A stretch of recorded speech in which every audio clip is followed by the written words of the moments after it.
This is Gene DeLisio with a featured sports interview from WDLB and WOSQ Sports. One of Marshfield High School's all-time girls basketball greats was Carlin McClary, who played for the Tigers between 1975 and 1978. Carlin led the Tigers to an overall record of 51-8 in those 3 seasons.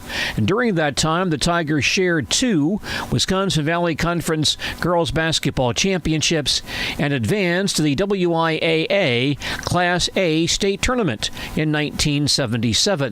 Carlin also scored 1,240 points during her Tiger career and for many years was Marshfield's all-time career girls basketball scoring leader. Carlin later played college basketball at the University of Washington and was inducted into the Marshfield Tiger Athletic Hall of Fame in 2006. Well, it's been just really a whole lot of fun. I didn't really know what to expect, and I haven't been back to Marshfield a lot over the last 20 or more years now, and it has just been really fun. Some people have come up and spoken to me that I haven't seen since high school, and I've just really have enjoyed, like Tammy Heckle said, you know, just so nice to communicate with your coaches and your teachers as adults and to, you know, remember what it was like to be here in high school. And it's been just really a really fun time to enjoy. Now, you had such a great career at Marshfield High School, but I understand that you're not a native of the area. You kind of moved in, kind of. Tell us about the circumstances that brought you to Marshfield. Well, we were living in Arkansas, and my dad at the time was working for he was working for a wood products company. And honestly, what I remember the most, and I think Mom and Dad would be okay with this, but Mom was not really happy there. We lived in DeQueen, Arkansas, population 4,000, and she was not thrilled after having lived in Oxford, Mississippi for 7 years. And so we were in Arkansas just a short period of time, and Dad had an opportunity to come here and work with Weyerhaeuser Company. So we moved here. I was in the 10th grade, I guess. My sister Kathy was in the 9th grade, and that's what brought us here. And it was just for us, it was a great move. We were very sad leaving Arkansas because we loved it. I remember that very well. But it was a really nice place to move to, and we got very involved in the school and athletics, and it was a good move for us. What did you find as the state of girls athletics when you came here? Because you were in an era when really it was just starting out, the late 1970s. So you show up, and what was the mood, the feeling about girls athletics at a school like this? Well, I will tell you what, that is so funny. That is one thing that I've really have seen tonight, is I've gotten a perspective I'd never had before. Because to me at the time, and I don't feel this old, but I guess back then I did not realize that we were sort of just getting things started off. But I do know that when I started playing basketball in Arkansas, we played 3-on-3. So we did not cross the midcourt line. I played totally offense 3-on-3, and then Kathy played defense 3-on-3. And so coming here, we started playing 5-on-5 full court. And, you know, to me, I had no recognition that they had not performed very well in the past. I just knew that when we came, we had a great team. And I'll be honest, I think I always just sort of thought that was just the way it was. And I know by the time I was a senior in high school, in the graduating in 78, so that 77-78 season, we had 6 girls that were 6 feet tall and over. And I just never expected it to be anything different. That's just what I knew. But now tonight I have gained some perspective that it hadn't always been that way, and that we as a team had really done some pretty neat things, having gone to state and having won, you know, our conference so often. It was a good place to play basketball. It was a lot of great memories of that. Tell us about some of those teammates that you had that made that experience so special. Oh, brother. Well, of course, my sister. You know, we just had too much fun. We're just a year and age apart, and we just had we just are still very close, and we were very close then. And even though I tended to get more attention, Kathy was just great, and she loved playing and being on the team. And of course, I remember Heidi Heckle very well, Tammy's older sister, and Heidi was so small, but very quick and a great guard. And I remember Kathy Taylor, who was also one of our 6 foot girls, and Lori McDonald was 6'1" or 6'2", and I hated that I started naming names, but of course Sue Ludwig played, and there were just so many people over the years, those years that we were here, that played and contributed, and I just remember that we really had a good time as a team. I'm sure now that I realize, I was a good basketball player, but I don't remember that they didn't, there was no cattiness or no real jealousy or competition, that we just wanted to win. And that is one thing I do remember, that even though maybe I did tend to get more attention or get the ball a whole lot more, that we really were all in it together. And I know I wanted other girls to score just as much as they wanted me to score, because it was really, I felt that pressure sometimes. And so I was really glad when others would step up and put the ball in the hoop and play good defense. And that meant a lot. Tell us about playing for Hank Meyer. Well, maybe I was a typical athlete. Maybe that's not fair to say, but I tended to sort of be very focused. I was very focused as an athlete and very competitive. And I didn't really pay attention to a lot of dynamics that were going on outside. And it's just been really fun for me to be back and to talk with Hank. And I've talked to him, actually. We've kept in touch over the years, and I've really appreciated that.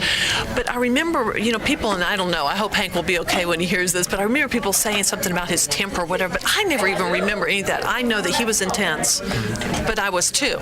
So maybe that's why I just, we were a good match, I think, together, because he wanted to win basketball games and I wanted to win basketball games. And he was very dedicated. He gave his all, and he was very straight with us. He would tell us when we were not focusing or we were not doing things right, and I remember him being a very good teacher. Obviously, to me, he was a very good teacher. When I went to University of Washington to play basketball, there was one aspect of my game that my coaches really got on me about, and that was my defense. But a lot of that was just hard work, and I remember them drilling me at Washington, where the other women on the team would just play one-on-one with me, and I never got to play offense. I had to play defense all the time, and they kept driving on me, and so I had to really work on that. But otherwise, I was well prepared to play college ball, and I think that Hank had a lot to do with that he taught me a lot, and of course I worked hard, and with his encouragement and his guidance, that was able to turn into a collegiate career that really was a lot of fun. You had great success here, and amongst the things that you accomplished was a trip to the state tournament. Tell us about that season and that trip down to state. Oh, brother, I remember that well, but probably I even remember my senior year even more, just because that was more of a heartbreaking win, because I felt that we went, I believe it was my junior year, and when we lost, we got beat. I don't remember it being a close game, but I think we were just very inexperienced at the whole thing. I remember pulling away on the bus, and the people at Marshfield High School, all of our student friends that were there and cheering us on. And I remember being in the paper, the articles they would have in the paper, and it was a big deal at the time.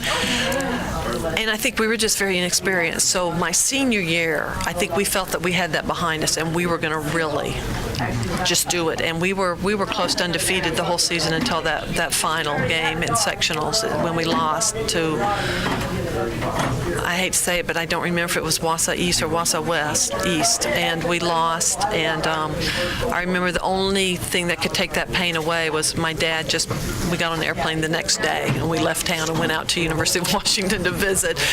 I think he just tried to help me look forward, because it was really painful. But that was a lot of fun when we went my junior year. It was just very exciting, and I just remember that the whole school was really behind us and cheering us on, and we got a lot of publicity. And I remember playing in a really big gym. I remember it was really big and a lot of lights, so that was different for us. It was just a whole different experience, and I think we really thought the next year we were just going to really take it and do really well at state. And that is one, you don't forget, and here it is, how many years later, you don't forget that. I remember that very well, and I have pictures of it, and I even once in a while, and I hate to even admit this, but it just shows, one of the things that I found so much in high school is I could lay down in bed after a basketball game and I could replay the entire game in my head. But I remember that game even to this day. I remember those final plays and how so often I think if we had only, it just doesn't leave you really. For a lot of people who don't know you except as a name in the record book, tell us about what your game was. What were the strengths of you as a basketball player? Well, I guess first of all, I was tall. I am 6'1", and I was and am still tend to be extremely competitive. And I really went out to play basketball with a lot of, I probably came across as being very competitive and very confident, although I knew in my heart there was a measure of insecurity in a sense, because when the competition got really tough, I tended to sort of question, okay, am I up to this task? But I played inside, I played post, and I really worked to develop some moves inside, and Hank had worked with me in some moves, and I had gone to basketball camps in the summers and just really learned how to play the inside game and how to block out and rebound, and I think that was just really where a lot of my strength was. I rebounded a lot. I was able to put the ball back, and it's funny because I do remember one game where I worked really hard to get a rebound, and as a matter of fact, I shot at the basket 3 times. And finally, the 4th time, I made the shot. And it wasn't until then I realized I had scored for the other team. But I fought for that ball. I fought, and I kept putting it back up, and my teammates were screaming at me. And I was like, what is wrong with you? But I did score that. But I was pretty tenacious and played hard. You've obviously kept track of athletics, and you have children who are involved in athletics. If you can, as you remember back to those early days of girls' sports, can you put in perspective how it's changed in the last 25 or 30 years? Is it more opportunity, a better situation for girls these days? I tell you, and again, I don't feel that old, and I feel like I could go out on the floor and play basketball. I still play my 13-year-old. And he hasn't beat me yet, and so I'm still feeling pretty confident. I only play him on really good days because I know that he's going to beat me, and that's going to be a real problem in our house. But it's hugely competitive. It is such a business, and when I played at Washington, we practiced twice a day. We were up early in the morning and we practiced in the afternoon. They had us, they just then Title IX had come out, and they really put a lot of money into women's basketball then. So to me, I didn't feel that personally I ever suffered under not getting the teams I'm playing on not getting the attention or not getting the commitment to the basketball, because I think I came just at a time when they were really starting to focus on that. And again, at Washington, they just had put a whole lot of money into the women's program. But I look at the programs now, and they are playing at such a high level, and they are big and they are strong, and I often wonder if I could compete with them now, and I really don't know that I could. Maybe if I was 18 again, but on the other hand, I do know that it has come a long way, and I look at some of the crowds down in North Carolina, down in God's country with ACC basketball, the crowds that come out to the Duke women's games and the NC State women's games and the Carolina women's games, because they have all been to national championships and won. Duke and Carolina Carolina both won. And once in a while, I go to their games, especially now that my daughter is taking an interest in basketball. We go to the games, and it is really amazing, the support they get and the way they compete, and they play a really nice game of basketball, and it's really fun to watch. And every once in a while, actually, University of Washington comes out to North Carolina and plays, and I really love that because then I can see the Washington women play and against the North Carolina teams, and that's a lot of fun. So North Carolina is a great place to be to watch. We really like basketball season there. Tell us the circumstances that brought you to Washington. Well, now, my dad and my grandpa both played at Washington. And so, of course, and Mom went to Washington, and Grandma actually played. She was on the track team there, and she was a national champ in the discus. And she also was a national champ for rifle shooting, and her name was Roberta Balazzi, and she pulled her hair back. I can't believe she did this. She pulled her hair back and she competed as Robert, and she won the rifle shooting championship. And my Uncle David played baseball there. Dad played football and basketball. Grandpa played basketball. He was called Stork McClary. So all that to say, I didn't really have an appreciation for all of that.